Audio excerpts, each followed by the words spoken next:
Hi everyone, Sarah here. This is your final assignment. This is just such a great feat to be at this stage of the unit. So I'll just whip through this now, and then at our Collaborate session Thursday night, I'll have a drop-in centre for you to drop in. I'll be there from 8 o'clock for half an hour. But if more of you do attend and there are more questions, I'd be more than happy to stay longer than that in any event too. So as always with these assignments, you've been very fortunate in the fact that for this one, Part B, My Toolbox, once again, you have if we click on additional resources, you have a heap of fabulous tips in here. I'm going to take you through a couple of these in particular, but don't forget to open up the Career Toolkit template, which I've already got open in another screen here. So if you just click on that link, that'll open up for you, and then you start populating each of the boxes in there. So it's already set out for you. I think one thing I've observed too, just make sure that all your font is consistent throughout. It just makes for a little bit of easier reading as well too. So going back up to the purpose of what this assignment is all about, so, now you've reflected on your employability, your ideal job search, you've set some goals, you've done some research on what type of role you're looking for in the industry as well. Now this is going to help you with your practical job hunting skills. So we'll step through a number of components in particular here to help you map this out specifically. So starting off with the first thing that you need to start working on in your Career Toolkit template is finding a sample job ad. So I know, for example, we've got one person in particular in the group that's really keen in the contracts administration area. So what I've done is I've jumped into Seek, which I'm sure you're all quite familiar with Seek. So if you have a look up here, it's just Seek, www.seek.com.au. And then what we can do here is you can pre-populate a search, for example, too.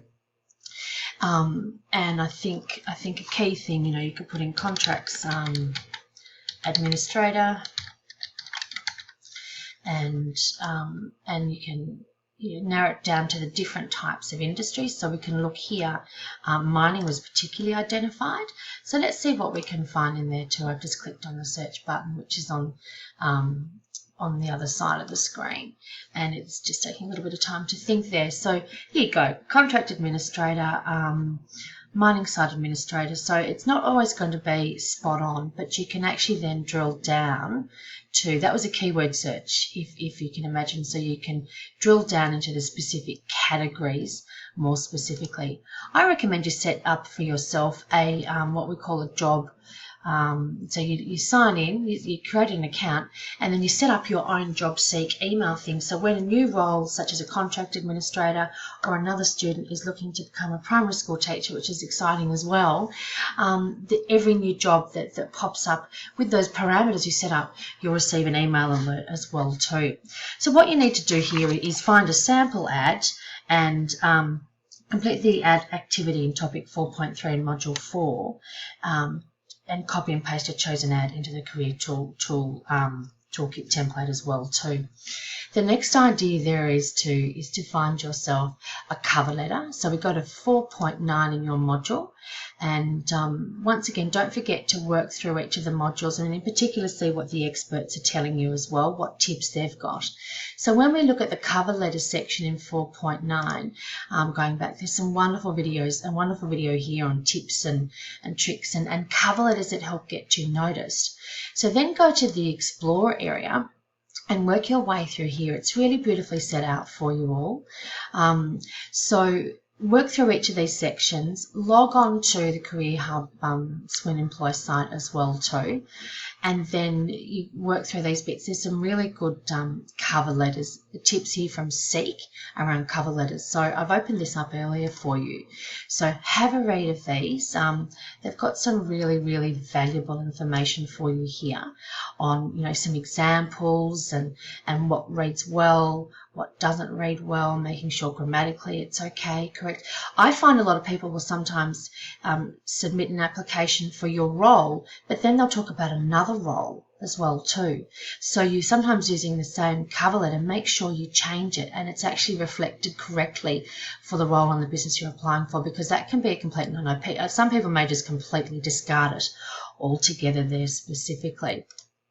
Also, you'll find in the Swin Employee area, which is just such a wonderful resource, this great cover letter builder too.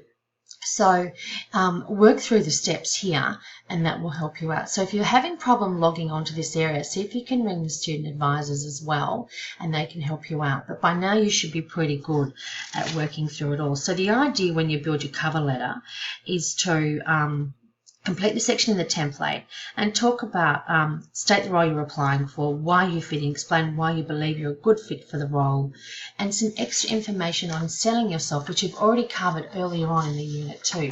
So you're pretty good at talking through that now and talking about like your value add. How can you bring value? You know, what makes you stand out from the crowd in particular. So on that note now, if we go to part 3, selling yourself, what we've got here, so this is part 4.4 in your modules. Have a look here in the watch section first. Here's a little short quick video on what an elevator pitch is. So essentially what it is, it's a short snapshot when we're looking for you to come up with a 60-second personal promotion, who you are, what you do, why you're unique, and your goals and ambitions. So if you click on here to the explore section, once again, I recommend logging back into Swin Employee, and there's some really good tips, you know, on interview strategies in here as well, which we'll touch on in a sec. But in particular, work through the elevator pitch builder too, which I've opened up in another screen for you. So work through this, and this will help you pull it all together specifically as well. And also back into your assignment guidelines. So we're now looking at this part 3, your 60-minute pitch. There's a really good link here on how to create videos. So I'm creating this video now on Screencast-O-Matic, and it's where you can share your screen, but you can also just look, turn it back onto yourself and show yourself. So you can use your phone, you can use, I've got also on my computer, a Windows computer, there's a video function as well too. And you can what I do is I upload mine to YouTube. You can use Vimeo. There's all sorts of different ways to do it, but it's a bit of fun too, so have a play with that. I'm sure you have a couple of cuts. So the idea is that you then copy and paste the link to your video into the template as well too, which will be a bit of fun. I can't wait to see you all in person as well too. Next we move on to the sample interview questions as well too. So there's a great interview simulator. So if we go back to, this is 4.11 in your module, nailing the job interview. So once again, if you start here in the watch section, some great interview tips here as well with some good prompts to make you think about it. And then if we go to the explore section again, which is so beautifully set out for you, you can work through some of these areas here. So being unforgettable in interviews, there's a really good article there for you too.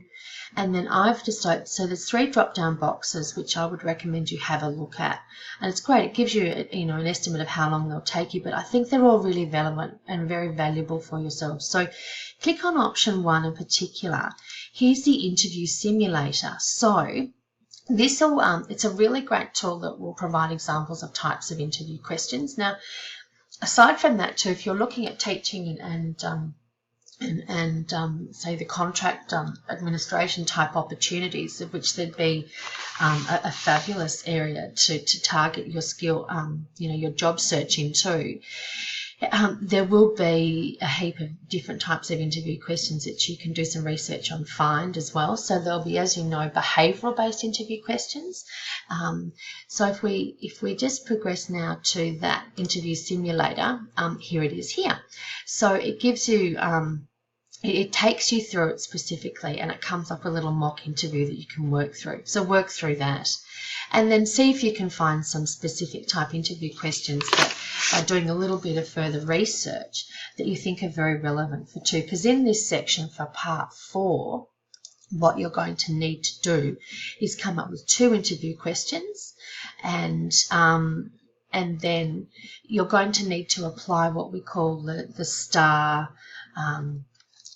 approach, which is looking at the situation and task, the action you took, and the result. So I'd like to have a play with that on the discussion board, and we could probably share a couple of interview questions, and I can show you how you actually respond to them in that star fashion, and more importantly, what interviewers are looking for in your responses and how to tell them. So what they're asking for there is, when we're talking about behavioural style interviews, is they're asking you to talk about a previous experience, what it was, what you did, what your involvement was, not hypothetically generally.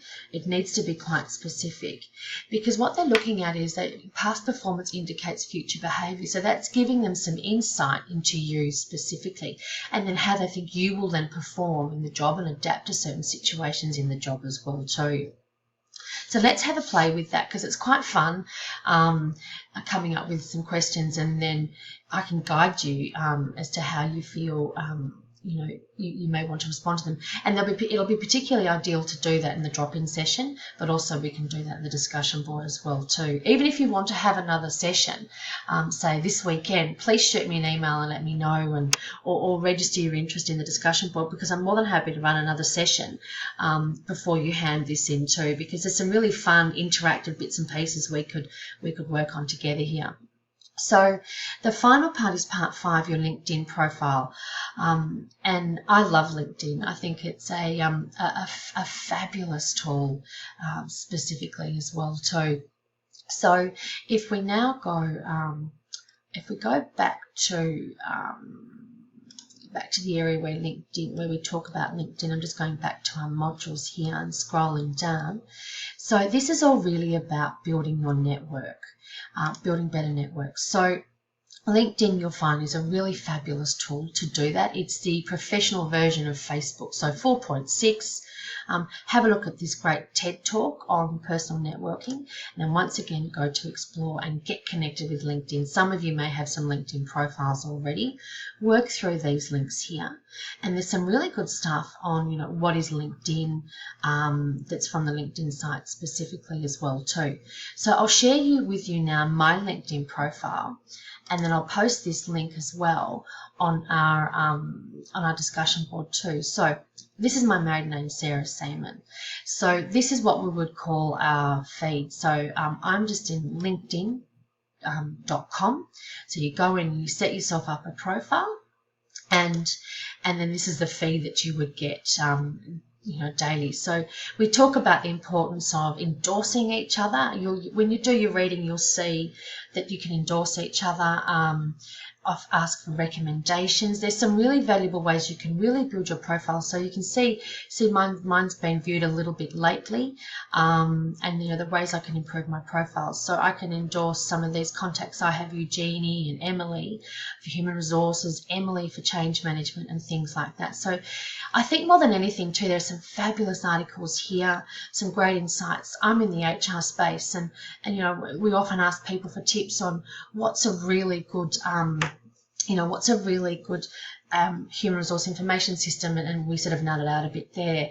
A friend of mine, Maria, works in the talent acquisition, so the recruitment area for LinkedIn, and I'm a little bit envious. It looks amazing. So, there's just some really good tips and ideas there too. So it's even showing me here, for example, how to improve your profile. So they're going to suggest, I'll click on that now, ways that I can improve my profile too. So it's telling me the profile strength is all-star, so it's not too bad at all. There are different things I can do. What's fun about it is it shows you some suitable jobs you could look at too. So I'm across the e-learning and HR space. So there's one of, Uni of Technology there. Shows you I've got 294 contacts as well too. And then all these areas you can edit and go in and change. So it's a bit of a snapshot here. And when you do the readings as well, in that the explore section, some of this will really make great sense for you as well too. So my current role with Swinburne Online, I've got a great recommendation from one of our students here as well, and then and someone who I've worked with before. Where I need to improve, I need to have more recommendations as well. I've got a great one from a colleague when I was with Talus. So they're ideal specifically there for you too. So the final section as well is to make sure you have a reference list. Make sure it starts on a new page and it's in Harvard or APA format. Don't forget, this is where, so I saved this as well. specifically in a bookmark, and you can have your APA or Harvard style, and there's some wonderful drop down bits and pieces in here.